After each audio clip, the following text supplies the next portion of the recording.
చెప్పినా కూడా నిర్లక్ష్యం చేసిన అసిస్టెంట్ ఇంజనీర్ విజయభాస్కర్ అనే వ్యక్తిని కలెక్టర్ గారు సస్పెండ్ చేయడం కూడా జరిగింది. కాబట్టి అధికారులందరూ ప్రజాప్రతినిధుల సమన్వయంతో ప్రజల నుంచి వచ్చే సమస్యల్ని శాస్త్రీయంగా వేగంగా పరిష్కరించే కార్యక్రమమే ఈ ప్రజావేదిక.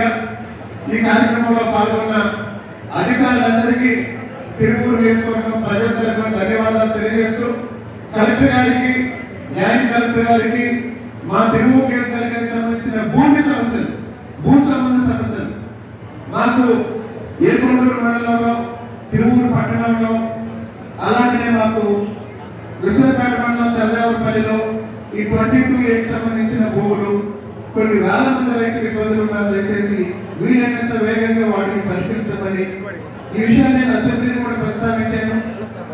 మనం కాస్త వేగంగా వాటిని పరిష్కరించాలని విజ్ఞప్తి చేస్తూ భూమికి సంబంధించిన విషయాలే కాకుండా విశ్వపేటలో రైతు బజార్కి స్థలం, అలాగే మన నియోజకవర్గంలో 4 మండలాల్లో చాలా గ్రామాల్లో అన్ని సామాజిక వర్గాల వాళ్ళు శ్మశాన వాటికలకు సంబంధించి ఇబ్బందులు ఎదుర్కొంటున్నారు.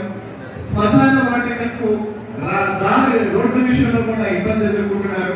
ముఖ్యంగా విశ్వపేట పట్టణం ఈ సమస్య చాలా సార్లు అధికారుల దృష్టిలో కూడా తీసుకొచ్చాం.